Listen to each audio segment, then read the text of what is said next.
Hi, and welcome to the Margaret E. Heggan Public Library. I'm Miss Jennifer, and today, for another Once Upon a Storytime, we are celebrating Candlemas. Candlemas is a Celtic time period where the sun and warmth start coming back. And we are going to do it by reading a story from Canada called The Bag of Warmth, a story for the return of the sun. Once, long ago, before there were any people, there was a very long winter. The sun was hidden behind black clouds, and the snow just fell and fell. After 3 years of this, the animals got together to discuss what they should do. As they gathered in a council, they agreed that it was because of the lack of warmth that they were all so cold and hungry, but no one had any ideas about what they could do to change things for the better. Then the sharp-eyed wolf noticed that there were no bears at the council. Perhaps the bears know something that we don't.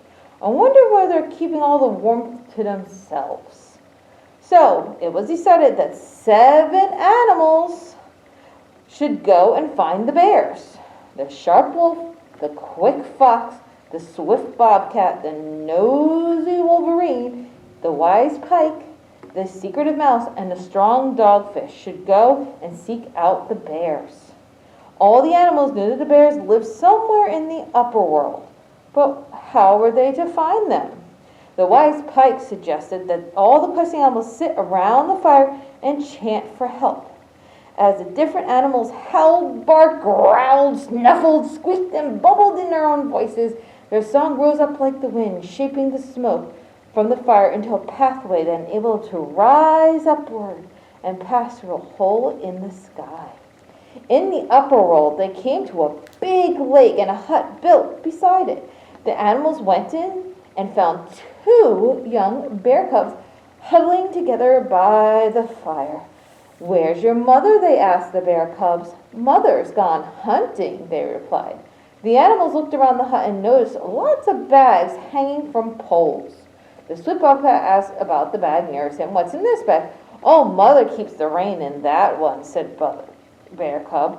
"What's in this one?" asked the secretive mouse. "Oh, that one's full of winds." "And what's in this one?" asked the quick fox.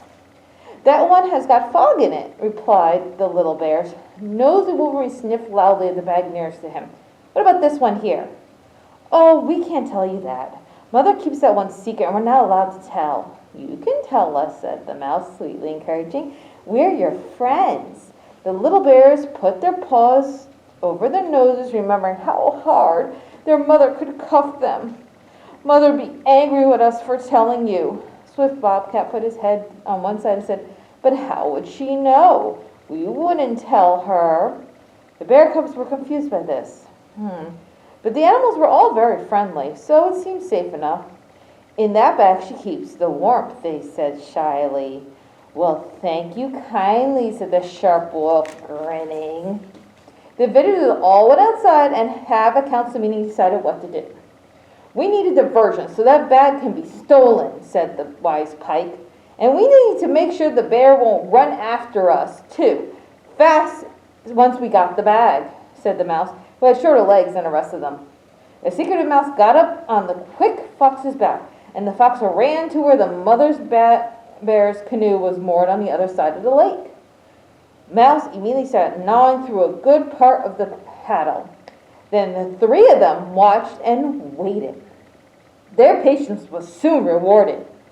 The bear came running into view from the other side of the lake. Quick as a flash, Swift Bobcat changed himself into a plump caribou. The bear smelled the caribou and began to yell for her children to come and help her catch some food. The cubs tumbled out of the hut and ran after her. Everything was happening just as the animals hoped. The caribou bobcat picked up his legs and began to lead the bears deep into the forest. Soon the bears were out of sight, and the other animals unhooked the bag over and ran off with it. Doubling back swiftly to the lake, the caribou bobcat launched himself in the water and swam across. The mother bear rushed after him. She told her cubs to wait for her on the bank, and then she jumped into her canoe and set off after the caribou bobcat. But after she just took a few strokes, her bottle broke in 2 pieces. She fell headfirst into the river, and down went the canoe. The bobcat changed back into his own form when he reached the other side of the lake. Quickly now, let's run before she can follow.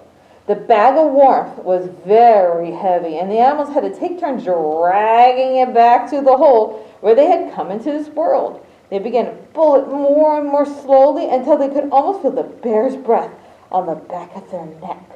Finally, the dogfish, who had done nothing yet, grabbed the bag with his mouth and pulled it through the hole with a shake of his strong back. The bag and all the animals fell rapidly through the hole, tumbling down the path of smoke back to their own world. Soon as they'd regained their breath, they tore open the bag. To everyone's relief, warmth rushed out and spread in all directions. Ice and snow began to melt, and the black clouds started to dissolve, and the sun last came out again. But the ice and snow were melting so fast, it caused a terrible flood. All the rivers flowed down to the sea so quickly that the seas were all over the world. The only thing left sticking out of the water was the tallest tree in the world. The animals climbed into the mighty branches and called for help. Deep in the depths of the sea, a giant fish heard them call, rose to the surface.